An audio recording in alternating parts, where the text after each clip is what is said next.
오늘 하나님께서 우리에게 주시는 말씀은 사도행전 14장 19절로 28절입니다. 할렐루야. 아멘. 반갑습니다. 오늘 드디어 사도 바울과 바나바의 첫 번째 선교 여정이 마무리됩니다. 기록된 말씀을 통해 하나님께서 오늘 우리에게 주시는 음성을 듣기 원합니다. 제가 오늘 설교의 제목을 선한 열심 그리고 악한 열심으로 정했습니다. 제가 보기에 본문에 그 두 가지 열심이 나오기 때문입니다. 먼저 악한 열심이 나오는데요. 19절을 한번 다시 보겠습니다. 유대인들이 안디옥과 이고니온에서 와서 무리를 충동하니 그들이 돌로 바울을 쳐서 죽은 줄로 알고 시외로 끌어내치니라. 지도를 한번 다시 보겠습니다. 사도 바울이 비시디아 안디옥에서 사역을 하다가 유대인들이 자기들을 죽이려고 하니까 이고니온으로 갔었죠. 근데 바로 그 이고니온에서도 돌로 치려고 하니까 그것을 피해서 루스드라에 와 있는 것입니다. 여기서 사역하는 중인데 이 유대인들도 쫓아온 겁니다. 여기까지 쫓아온 거예요. 근데 여러분, 비시디아 안디옥에서 이고니온까지 거리가 150km입니다. 서울대전 거리입니다. 한 2시간은 차로 가는 거리인데 그 당시에 차가 없었잖아요. 그 먼 거리를 마다하지 않고 사도 바울을 쫓아온 거예요. 그리고 이고니온에서 루스드라까지도 한 65km 정도 떨어져 있대요. 세상에 그 먼 거리를 마다하지 않고 걸어서 사도 바울을 죽이려고 온 겁니다. 여러분, 이거 대단한 열심입니다.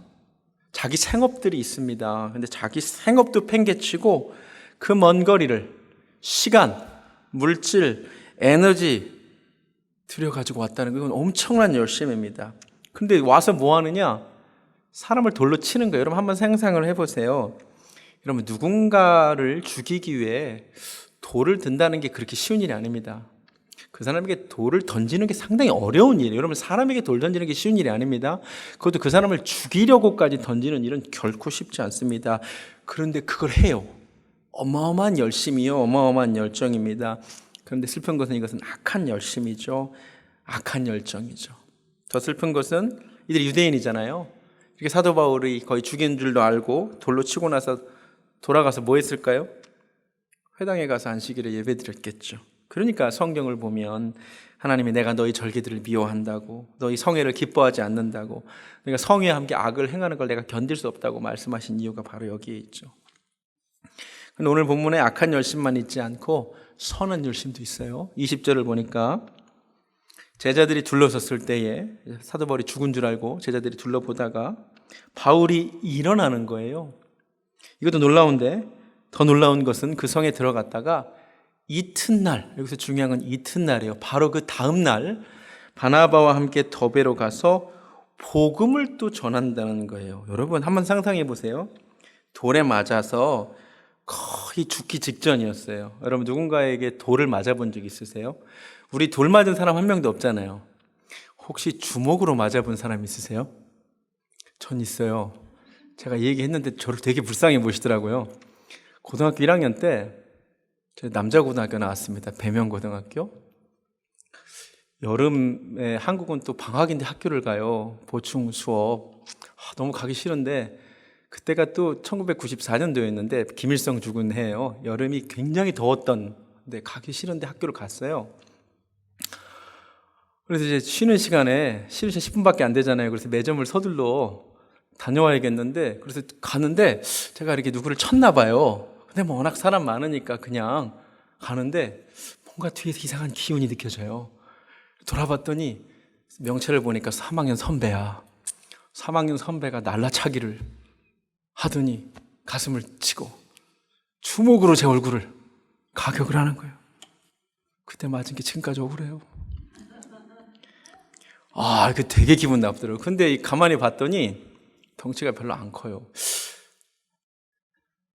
해보려면 해볼 수도 있겠는데 또 그때 마침 얼마 전에 빌려본 만화책에 선배한테 덤볐다가 선배 전체한테 맞은 후배 이야기가 생각이 나서 꾹 참았어요. 근데 그 주먹으로 맞았는데 기분이 진짜 나쁘면서 다음날부터 제가 학교를 안 가버렸어요. 그냥 방학 보충 수업이고.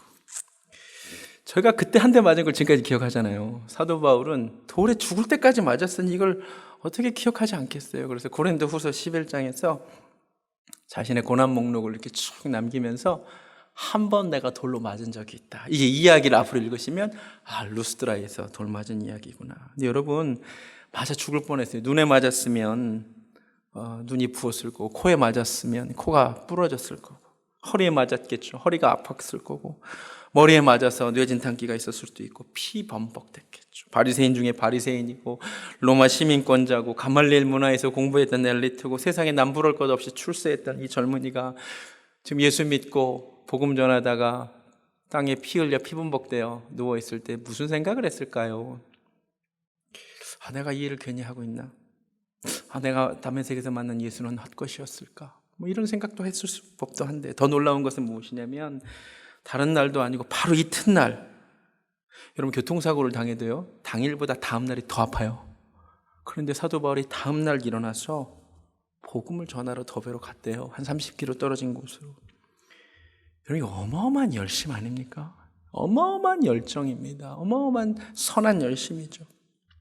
우리는 돌에 맞지 않아도 사람들이 말에 던진 그 돌멩이에도 상처를 받아가지고 낙심이 돼서 그만하고 싶을 때가 있잖아요. 그렇죠? 주의 일을 하다 보면 비판과 정죄의 말들이, 돌들이 계속 날아와요. 저도 목회를 처음 시작했는데, 처음에 우리 교회 처음 개척할 때 기도 모임 몇 명 안 모이는데 오신 분이 한 분이 한 2번인가 나오고 떠나시면서 그때 던진 말이 지금까지 아파요. 이혜진 목사는 이미 목회를 할 사람이 아닌 것 같아요. 그리고 떠났어요. 아파요. 지금까지 아파요. 그래서 설교하고 나서 막 비판의 돌이 너무너무 아파요. 여러분 주의를 하다 보면 사람들이 던진 돌에도 아픈데, 말의 돌에도 아픈데 사도 바울이 얼마나 아플까요? 그런데도 일어나서 주의를 다음날 해요. 어마어마한 열정이에요. 21절을 계속 보니까 그뿐만 아니라 이 사람이 얼마나 대단하냐면 루스드라와 이고니온과 안디옥으로 돌아간다는 거죠. 지도를 다시 보여주시면 이 사람이 지금 여기까지 왔잖아요. 자, 이고니온, 루스드라, 더르베까지 왔어요. 근데 조금 오른쪽으로 가면요 타르스스, 저기가 사도 바울 고향이에요. 다소 사람 바울이잖아요. 그리고 좀만 더 가면 다시 본인들이 출발했던 안디옥으로 갈 수 있는 가까운 길이 있어요. 그리고 출발할 때 바나바의 고향 굽으로 들렸잖아요. 그러면 사도 바울의 고향 다소 들렸다 갈 수 있잖아요. 근데 본국으로 귀향하는데 사도 바울이 그렇게 안 가요. 다시 루스드라로 돌아가요. 다시 이고니온으로 돌아가요. 다시 안디옥으로 돌아가요. 왜요? 그곳에 전도한 제자들의 마음을 굳게 하려고. 여러분 이거 대단한 겁니다. 얼마 전에 안디옥과 비시디 안디옥과 이고니온에 온 사람이 나를 돌로 쳤잖아. 길 가다 그 사람들 만날 수 있잖아요. 저놈 안 죽었네. 또 돌로 칠 수도 있는 거잖아요. 두렵지 않았을까요? 두렵죠. 그런데 그 두려움보다 새로 믿게 된 제자들을, 성도들을 돌보려는 사랑이 더 큰 거예요. 두려움보다 열심이 더 큰 거예요. 저는 너무나 대단한 열심인 것 같아요. 그리고 나서 돌아와서는 바로 이분들을 위해서 갈라디아서 썼다고 제가 말씀드렸잖아요. 오늘 본문의 악한 열심과 선한 열심이 나란히 나와요. 여러분, 열심은 외적으로 보이는 거고 그 속에 이것을 가능하게 하는 에너지원은 따로 있죠. 에너지가 있으니까, 공급원이 있으니까 열심을 내는 거예요. 여러분, 악한 열심의 배후에는 악한 능력이 있어요.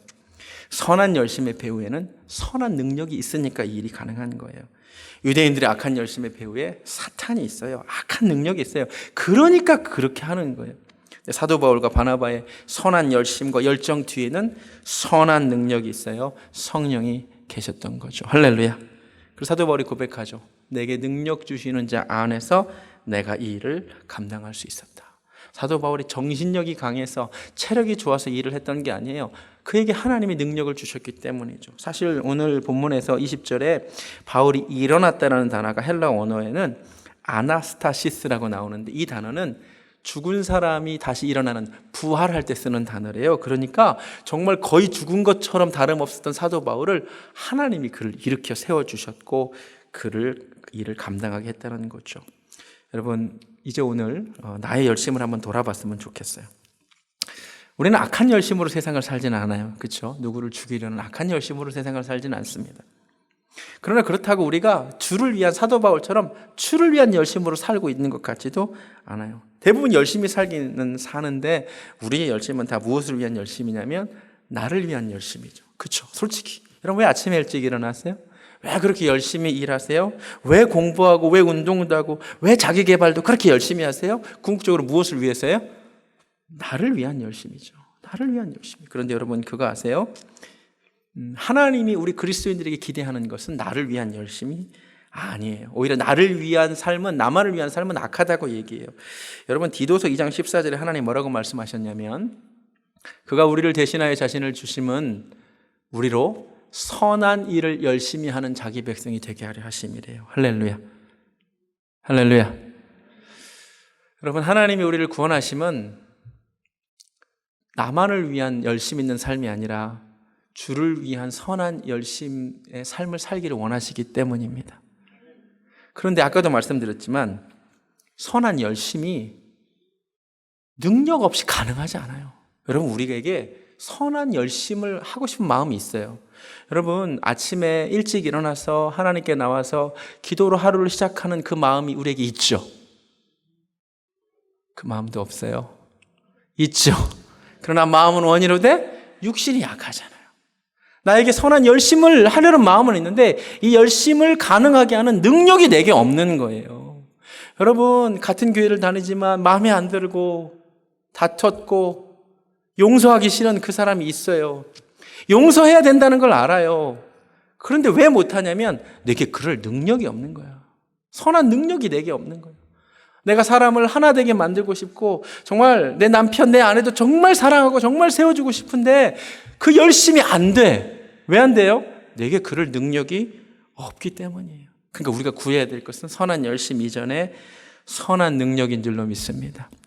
아까 우리가 불렀고 앞으로 설교 찬양에 부를 게 선한 능력으로 해요. 이 곡을 지으신 분이 본회퍼 목사님이세요. 이분은 독일 목사님이신데 미국에서 교수 자리를 보장받았어요. 그런데 독일이 나치 치하, 히틀러 치하에 있을 때 그대로 두고 볼 수 없어서 안정된 삶을 버리고 독일로 들어가서 히틀러에 대항하는 삶을 살다가 죽어요. 이 선한 열심 어떻게 가능했을까요? 선한 능력이 있었기 때문이죠. 그리고 죽기 전에 남긴 시가 찬송가가 되었어요. 한번 영상을 보시기 바랍니다.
그 선하님의 고요히 감사하여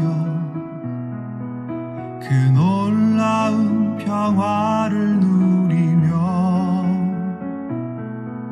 나 그대들과 함께 걸어가네. 나 그대들과 아내를 여네. 지나가 넘을 어둠의 날들이 무겁게 내 영혼 짓눌러도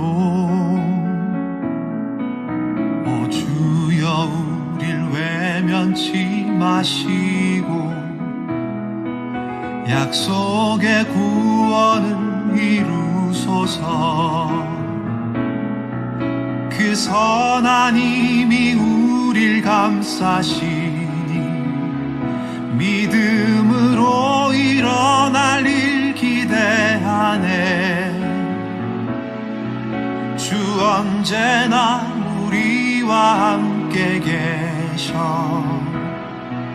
하루 또 하루간을 새로워. 주께서 밝히신 작은 촛불이 어둠을 헤치고 타오르네. 그 빛에 우리 모두 하나 되어 온 누리에 비추게 하소서. 그 선한 힘이 우릴 감싸시니 믿음으로 일어날 일 기대하네.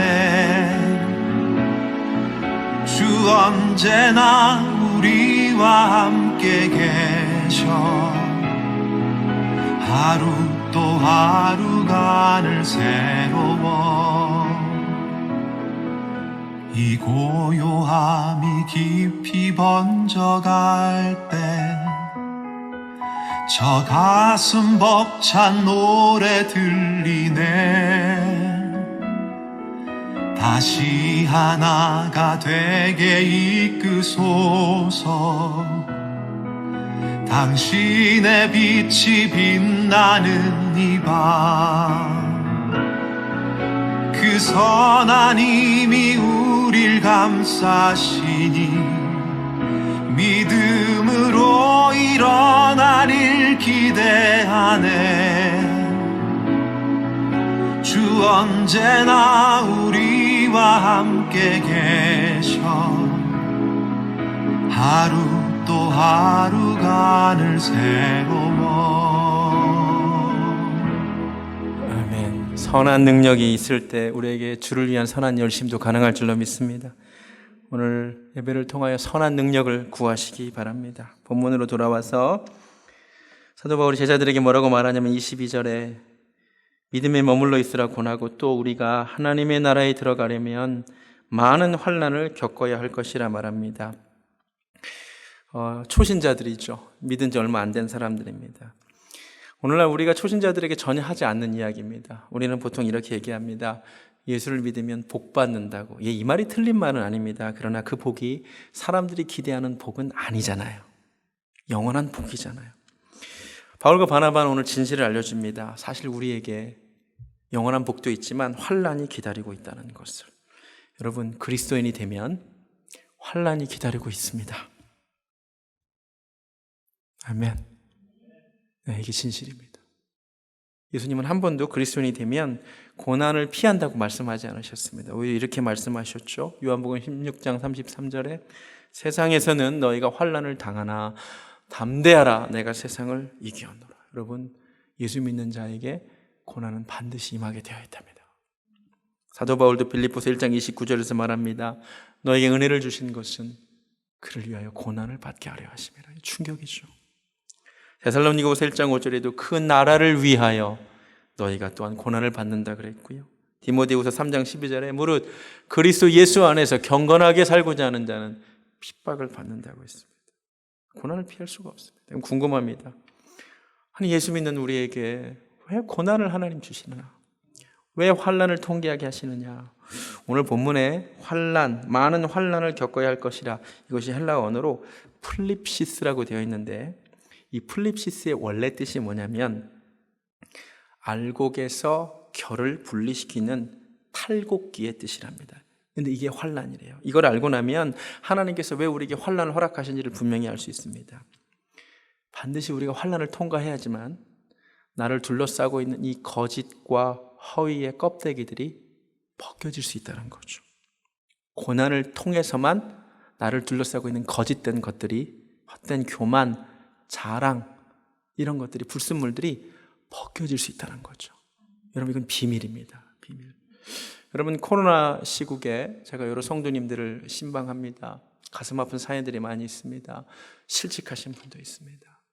이번 주에 신방하신 분 한 분도 굉장히 가슴 아픈 사연이 있습니다. 그런데 놀라운 신비가 있습니다. 그분과의 대화 가운데 오히려 예전에 잘 나갈 때보다 이전에 없었던 촉촉함이 있습니다. 이전에 없었던 눈물이 있습니다. 이전에 없었던 연약함 속에서 하나님의 은혜를 사모함이 있습니다. 이건 비밀입니다. 이거는 놀라운 일입니다. 여러분, 고난을 통해서 나를 둘러싼 껍질들이 날아가게 됨을 믿습니다. 겉으로 보기에 구분되지 않는데 고난을 통과될 때 가라지는 날아갑니다. 그리고 알곡은 남습니다. 속사람이 단단해집니다. 요셉, 문제 많은 인물이었습니다. 눈치도 없는 사람이었습니다. 그런데 그가 고난을 통과할 때 시편 말씀에 하나님의 말씀이 그를 단련했다라고 합니다. 욥도 고백합니다. 23장 10절에 나의 가는 길을 오직 그가 아시나니 그가 나를 단련하신 뒤에는 내가 정금같이 나오리라. 아멘. 로마서 5장 3절은 말합니다. 이뿐 아니라 우리가 환난 중에도 즐거워하나니 환난은 인내를, 인내는 연단을, 연단은 소망을 이루는 줄 알미로라. 그런데 그 영광의 소망이 무엇이냐? 로마서 8장 18절에 생각하건대 현재의 고난은 장차 우리에게 나타날 영광과 좋게 비교할 수 없습니다. 할렐루야. 고난 통과합니다. 반드시 통과합니다.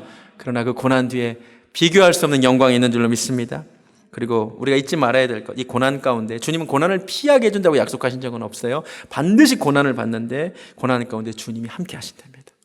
로마서 8장 37절 그러나 이 모든 일에 우리를 사랑하시는 이로 말미암아 내게 능력 주시는 이로 말미암아 우리가 넉넉히 이기게 될 줄로 믿습니다. 본문으로 돌아와서 23절에 각 교회에서 장로들을 택하여 금식 기도하며 그들이 믿는 주께 그들을 위탁합니다. 사도 바울이 돌아가서 리더를 세웁니다. 장로님들을 세웁니다. 직분을 임명합니다. 여러분, 본문을 통해 분명히 알아야 됩니다. 조직을 세우고 사람을 세우고 리더를 세우는 것은 성경적입니다. 그리고 동시에 알아야 될 것이 있습니다. 초대교회에서 장로님이 된다는 것은 먼저 죽는 자가 된다는 것을 의미했습니다. 가장 먼저 잡혀갈 자리였습니다. 더 중요한 것 23절을 보니까 장로들을 택했지만 그 리더들에게 교회를 부탁한 것이 아닙니다. 기도하며 그들이 믿는 주께 그들을 위탁했습니다. 이게 굉장히 중요합니다. 여러분, 교회는 조직을 갖춰야 됩니다. 리더를 세워야 됩니다. 그래서 저희 교회도 올해 5주년에 임직식을 합니다. 기쁘고 감사한 일입니다. 그런데 성경을 통해 분명히 확인해야 될 것이 있습니다. 사람을 세우지만 그 사람에게 교회의 운명을 맡기겠다는 것이 아닙니다. 교회는 사람의 손에 의해서가 아니라 우리가 믿는 주님께 운명을 위탁해야 될 줄로 믿습니다. 아멘. 안디옥 교회를 돌아가서 봤더니 26절 전에 하나님의 은혜에 부탁했던 곳 든든히 서 있습니다. 여러분, 교회가 사람들 손에 부탁하면 무너지지만 하나님의 은혜에 부탁하면 든든히 서게 될 줄로 믿습니다. 교회만이 아니라 우리 직장도 자녀도 우리 인생도 사람의 손이 아니라 하나님의 손에 붙들릴 때 안전하게 될 줄로 믿습니다. 요기벳의 노래 있죠. 너의 삶의 참 주인, 너의 참 부모이신 하나님 그 손에 너의 삶을 맡긴다. 저는 자녀가 넷입니다. 그리고 이제 이쯤 되면 공개할 때도 된 것 같아서 말씀드리면 5째를 주셨습니다. 아직 모르신 분이 계셨군요. 제가 오늘 3부 때 처음 얘기합니다. 오늘 설교는 3부로 나가야겠네요. 5이나 되는 자녀를 낳게 될 거라고는 저도 꿈에도 몰랐습니다. 나이 들어서 막내를 이거 어떻게 키워야 될까 걱정됩니다만 아이들의 인생을 주님께 맡길 수밖에 없습니다. 여러분, 그렇잖아요. 우리가 언제까지 아이들의 삶을 돌볼 수가 있겠습니까? 주님 손에 아이들의 인생을 맡기시기 바랍니다. 아멘. 주님 손에 맡길 때 하나님께서 그 자녀의 인생을 책임져 주실 줄로 믿습니다. 여러분 하시는 사업, 여러분 아무리 열심히 해도 주님이 도와주셔야 됩니다. 여러분의 사업을 주님 손에 맡기시기 바랍니다. 여러분의 인생을 주님 손에 맡기시기 바랍니다. 마지막으로 사도 바울의 선교 보고가 아주 인상적입니다. 27절 그들이 이르러 교회를 모아 하나님이 함께 행하신 모든 일과 이방인들에게 믿음의 문을 여신 것을 보고합니다. 누가는 사도 바울의 선교 여정은 길게 13장과 14장에 걸쳐서 보도하지만 사도 바울의 선교 보고는 단 한 절로 처리합니다. 저는 이 부분이 굉장히 의미심장했습니다. 하나님이 현장에서 역사하신 것은, 하나님이 일하신 것은 굉장히 길고 관심 있게 보도하지만 사람이 그 일을 보고하는 것은 짧게 처리한다는 거죠. 정말 중요합니다. 여러분, 중요한 것은 하나님이 하신 일인 줄로 믿습니다. 사람은 도구였을 뿐입니다. 우리 사람 너무 주목하지 않기를 원합니다. 또 놀라웠던 것은 사도 바울이요, 돌아와서 딱 무슨 얘기만 하냐면 하나님이 함께 행하신 모든 일, 이방인들에게 믿음의 문을 여신 것만 보고합니다. 여러분 잘 생각해 보십시오. 사도 바울은 그 당시에 거의 세계 최초로 세계 여행을 한 사람입니다. 그 당시에 사도 바울처럼 세계 여행을 한 사람이 없습니다. 여러분 지금 선교 여행을 마치고 돌아왔지만 사실 세계 여행을 하고 돌아온 거예요. 저 같으면 그 타우루스 산맥이 얼마나 높고 험준했는지, 와, 그 위에 쌓여있는 만년설은 얼마나 대단했는지, 와, 구부로섬의 항구는 얼마나 대단했고 그 아프로디테 신전도 얼마나 볼만했는지, 내가 만난 도시들의 광경은 얼마나 대단했는지를 얘기할 수 있을 것 같습니다. 그렇죠? 저는 작년에 아마존 선교 갔다 와서 우리 아내한테 아마존 광 참 대단하더라 그랬거든요. 근데 사도 바울은요, 자기가 보고 온 여행지 얘기는 하나도 안 합니다. 그리고 가다 보니까 로마 제국의 이 도로가 얼마나 잘 닦여 있는지, 그러니까 다닐 수 있었거든요. 야, 로마 제국 도로 진짜 대단하더라 한마디 하지 않습니다. 곳곳에 로마 군인들이 얼마나 잘 배치되어 있어서 경비를 얼마나 잘, 정말 팍스 로마나더라, 얼마나 로마 제국이 대단하다 한마디 하지 않습니다. 사도 바울은 돌아와서 딱 무슨 얘기하냐면 하나님이 행하신 일과 하나님이 이방인의 문을 연 것을, 그것만 이야기합니다. 무슨 말이냐면 사도 바울에게는 로마 제국이 눈에 보이지 않습니다. 아름다운 풍경도 그에게 보이지 않습니다. 그가 보기에 정말 대단했고 그의 눈에 꽂혔던 것은 어느 곳에서나 역사하셨던 하나님이었다는 말입니다. 할렐루야. 바울은 표대를 향해 달려간다고 했습니다. 그의 눈에는 오직 표대만 보였습니다. 주님만 보였습니다. 우리에게도 이런 은혜가 있기를 원합니다. 그리고 그가 쓴 동사 딱 행하셨다. 하나님이 행하셨다. 그리고 하나님이 이으셨다. 여러분 우리 인생에 이런 고백이 있기를 원합니다. 하나님이 행하십니다.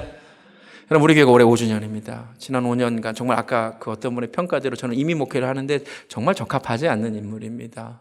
그 누구도 제가 이민 목회를 할 거라고 생각하지 않았습니다. 이렇게 부족한 사람을 통해서도 하나님이 행하신 줄로 믿습니다.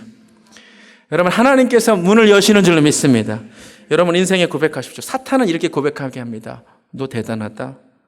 내가 이 일을 했다. 그러나 하나님의 영은 그걸 원하지 않으십니다. 하나님이 행하셨다. 하나님이 여셨다. 할렐루야. 여러분 주님이 열어주셔야 합니다. 여러분 누구에게 전도해 보십시오. 그 정말 단단하게 닫힌 그 마음 주님이 열어주셔야 됩니다. 그래야 복음이 들어갑니다. 자녀들의 마음 주님이 열어주셔야 됩니다. 주님께 열어주시기를 기도하시기 바랍니다. 인생의 모든 닫힌 문, 취업의 문 주님이 열어주셔야 됩니다.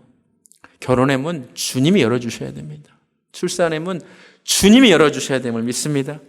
오늘 우리의 인생의 고백이 내 인생에 하나님이 행하셨고 하나님이 여셨다가 우리 고백이 되기를 축원합니다.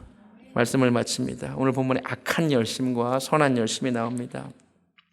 우리는 악한 열심으로 살지는 않습니다. 그러나 하나님이 원하시는 것은 우리가 선한 열심으로 사는 겁니다. 근데 선한 열심은 선한 능력이 없이는 가능하지 않습니다. 오늘 우리가 선한 능력을 구하기 원합니다. 성령님을 구하기 원합니다. 우리에게 고난이 있습니다. 이 믿는 자에게 고난이 있습니다. 그러나 이 고난을 통해 나의 껍질이 벗겨지게 될 줄로 믿습니다. 주님이 고난의 순간에 함께 하십니다. 인생 마지막에 주님이 하셨다. 그리고 우리 인생의 문을 주님이 열어주시기 원합니다. 찬양하겠습니다. 선한 능력으로 주님의 선한 능력을 사모하며 찬양합니다.